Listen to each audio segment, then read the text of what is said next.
প্রিয় দর্শক, আজকে কুরবানি ঈদের পরের দিন শুক্রবার একটু আগে আর কি বৃষ্টি হলো, অল্প সময় বেশ ভালো বৃষ্টি হলো আর কি। এবং আমাদের এই স্থানে রাস্তাটা ডুবে গেছে আর কি, দেখছেন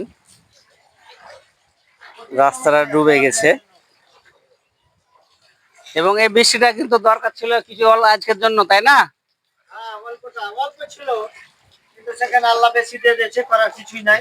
এবং এত বৃষ্টি হলো আর কি যে ড্রেন গুলো আর কি উপচে পড়েছে। যে আমার এখানে ড্রেন আছে, এখানে কিন্তু ড্রেন আছে, একদম দেখা যাচ্ছে না যে এখানে ড্রেন আছে। এবং এটা একটা বাড়ির রাস্তা, দেখছেন যে পুরোটাই প্লাবিত হয়ে গেছে এবং বাচ্চা কাচ্চারা আর কি খেলাধুলা শুরু করেছে আর কি পানির মধ্যে। তারা খুব মজা করে আর কি খেলছে। এবং এই বৃষ্টিটা কিন্তু দরকার ছিল, এই বৃষ্টিটা দরকার ছিল, কারণ কুরবানি ঈদের পর যে ময়লা আবর্জনা গুলা ছিল সেগুলো আর কি ধোয়ার প্রয়োজন ছিল।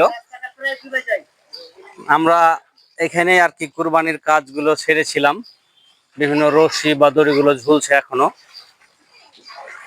এবং এখানে বেশ কিছু রক্ত জমাটবদ্ধ অবস্থায় ছিল।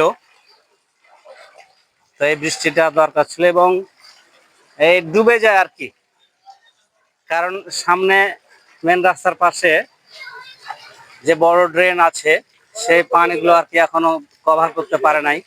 কি সমস্যা কি এখন রাস্তাটার অবস্থা? হ্যাঁ, প্রায় বৃষ্টি হলে ডুবে যায়।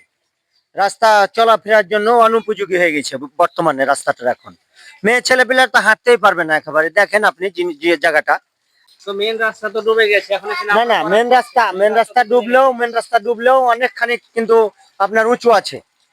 হ্যাঁ, মেন রাস্তা অনেকখানি উঁচু আছে, কিন্তু এখন চলাফেরার জন্য খুব অনুপযোগী হয়ে গেছে। এই যে এতগুলা পানি, মহিলা মানুষ কিভাবে হাঁটবে? বলেন, আপনি বলেন। এখানে ড্রেন আছে, একটা ছোট্ট ড্রেন আছে, এই 1 ফিটের মতো ড্রেন। এটা 1 ফিটের মতো ড্রেন, ঠিক আছে? এটা 1 ফিটের মতো ড্রেন, কিন্তু এটা চলাফেরার জন্য একবারে অনুপযোগী। কি আবেদন করছেন আমি এই রাস্তাটা বানানোর জন্য আমি একটু রিপেয়ারের জন্য আবেদন করছি আর কি। স্থানীয় মোড় আর কি প্লাবিত হয়ে গেছে, গাড়ি ঘোড়া ধৌত করা হয়ে যাচ্ছে।